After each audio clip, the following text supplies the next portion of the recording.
नमस्कार, एक बार फिर से स्वागत है आप सभी का इंडिया न्यूज बिजनेस के खास शो पोर्टफोलियो पिक में। और मैं हूं आपके साथ कंचन नौटियाल। इस प्लेटफॉर्म के माध्यम से हम जानने की कोशिश करते हैं बढ़ते गिरते स्टॉक्स के बारे में और साथ ही लेते हैं सुझाव हमारे खास एक्सपर्ट्स के जरिए। तो चलिए सीधा जुड़ते हैं आज के खास मेहमान रचित खंडेलवाल जी के साथ और जानते हैं कि आज वो आपके पोर्टफोलियो के लिए कौन सा स्टॉक लेके आए हैं। नमस्कार सर, स्वागत है आपका शो में। नमस्कार मैम और सभी दर्शकों को भी नमस्कार and thank you for having me here. जी सर, आज कौन सा स्टॉक लेके आए हैं व्यूअर्स के पोर्टफोलियो के लिए जो आने वाले टाइम पे उन्हें अच्छा खासा मुनाफा दे सकता है? मैम देखिए, आज जो मैं स्टॉक लेकर आया हूँ वो एक ऐसी इंडस्ट्री से लेकर आया हूँ जो कोविड टाइम्स में बहुत बुरा हिट लेके बैठी हुई थी।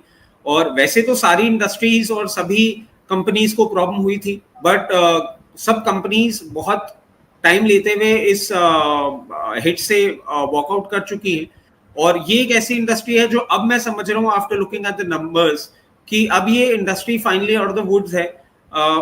ये जो इंडस्ट्री है जिसका मैं स्टॉक लेकर आया हूँ, it's a paper industry and the name of the company is JK paper. जी, तो वैसे तो कंपनी के बेसिक्स के बारे में आपने हल्का सा ओवरव्यू दे दिया है, लेकिन अगर हम ओवरऑल देखें कंपनी के बारे में तो एक बार सर वो भी बता दीजिए, फिर हम चलेंगे फंडामेंटल्स की तरफ। देखिए, it's a Tapi district Gujarat based company. It was incorporated in the year 1938. It's a pulp and paper company engaged in manufacturing and sales of branded paper, fine paper, and packaging boards, which are very important for all the industry. It also provides various office documents, including photocopy, multi-purpose paper for fax machines, and other such kind of paper products. जी, तो ये company के बारे में basic overview sir ने दे दिया है। हमने जान लिया है कि कौन से सेगमेंट से ये कंपनी है और बेसिक्स क्या है कंपनी के। सर अब चलते हैं सीधा सीधा कंपनी के फंडामेंटल्स के ऊपर, यानी कि कंपनी का जो शेयर होल्डिंग पैटर्न है वो कैसा है इस टाइम पे, कंपनी का जो पी रेशियो है वो किस तरीके का, एक बार आप उसका भी ओवरव्यू दे दीजिए।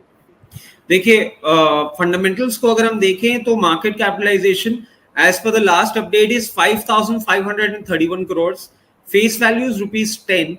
और अगर holding pattern, share holding pattern को अपन देखें तो promoter holding is quite decent at 49.63%.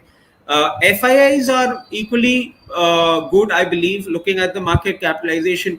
10.46% FIIs की होल्डिंग है. DIAs अभी थोड़े कम है, 3.11% DIAs पे हैं.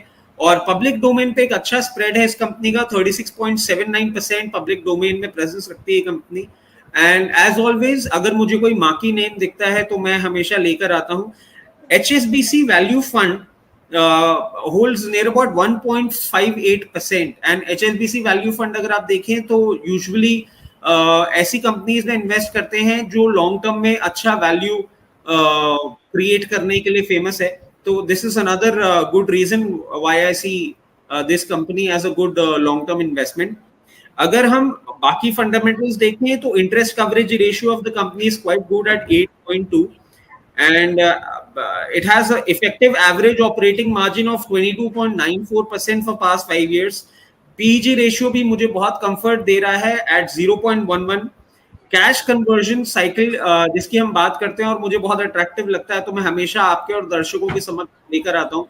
ये भी मुझे बहुत अट्रैक्टिव लग रहा है at -52.91 days, which is quite good for the industry. मतलब इसको आप ऐसे समझें कि मेरे को प्रोडक्ट डिलीवरी के करीबन 53 डेज पहले पैसा अपने कस्टमर एंड से मिल जाता है, which is quite comforting for the industry and business as a whole. अगर हम कैश फ्लो मैनेजमेंट देखें तो CFO to PAT is also standing at 1.61%. Another comforting factor is debt to equity ratio, वो भी बहुत कंफर्ट दे रहा है at 0.7. और प्रमोटर्स का प्लेज जो है वो भी 0 है, जो कि कहीं ना कहीं दिखाता है कि प्रमोटर्स को अपनी कंपनी में इंटरेस्ट और कॉन्फिडेंस है और उनको कोई ऐसी फंड की रिक्वायरमेंट नहीं है कि वो अपना प्लेज कहीं भी रखें. द रिजल्ट्स जो कि आए थे अभी कल के दिन has shown a good improvement in the entire numbers. और उसके पीछे सबसे बड़ा इनका जो लेटेस्ट एक्विजिशन था सिरपुर पेपर मिल्स का, वो कहीं ना कहीं अब दिखा रहा है कि कंपनी के लिए एक एडवांटेज बनता जा रहा है. और यही जो मैं आपसे बात कर रहा था कि अब मुझे फाइनली लग रहा है कि the company and the industry is out of the woods. तो ये एक कारण, ये कुछ कारण हैं जिन कारणों से मैंने आपके और दर्शकों के लिए ये बाय कॉल जनरेट करी. जी, तो कंपनी के फंडामेंटल्स के बारे में सारी की सारी जानकारी ले ली है। अब आगे बढ़ते हैं और जानने की कोशिश करते हैं कि आने वाले टाइम में हमें कितने टारगेट्स देखने को मिल सकते हैं स्टॉक के अंदर सर। देखिए, जब मैं ये तैयार कर रहा था तो it was at 324। I don't know, शायद हमारे ही व्यूअर्स ने देख के इसमें बाइंग जनरेट कर ली है, क्या है, it has reason, but comfortable है इस लेवल पे भी। आई थिंक बाय जनरेट किया जा सकता है।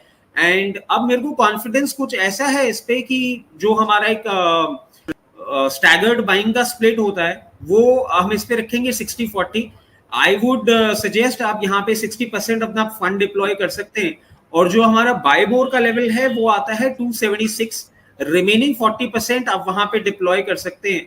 और जहां तक बात है टारगेट्स की, पहला टारगेट हमेशा की तरह बहुत कंजर्वेटिव एट 368, 368 रुपए।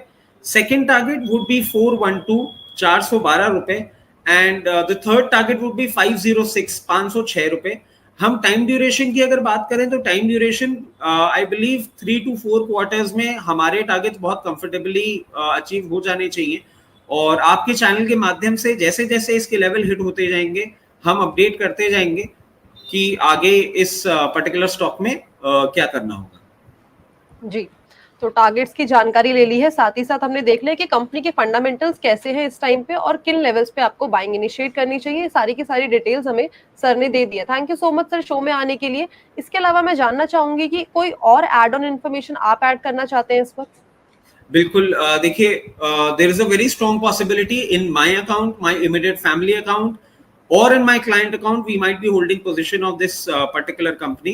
Also, investment in equity markets are subject to market risk. Please consult your financial advisor before making any investments in the companies that we suggest. जी, तो डिस्क्लेमर भी ले लिया है साथ साथ कि अपने फाइनेंशियल एडवाइजर से एक बार सलाह आप जरूर ले लें। Thank you so much sir show में आने के लिए, बढ़िया जानकारी, साथ ही साथ एक बहुत ही बढ़िया स्टॉक रेकमेंड करने के लिए व्यूअर्स के पोर्टफोलियो के लिए। Thanks a lot sir. Thank you ma'am. तो ये थे रचित खंडेलवाल जी जो लेके आए थे आपके पोर्टफोलियो के लिए एक बहुत ही बढ़िया स्टॉक। ऐसे ही अलग अलग स्टॉक की जानकारी के लिए जुड़े रहिए इंडिया न्यूज बिजनेस के खास शो पोर्टफोलियो पिक के साथ। धन्यवाद।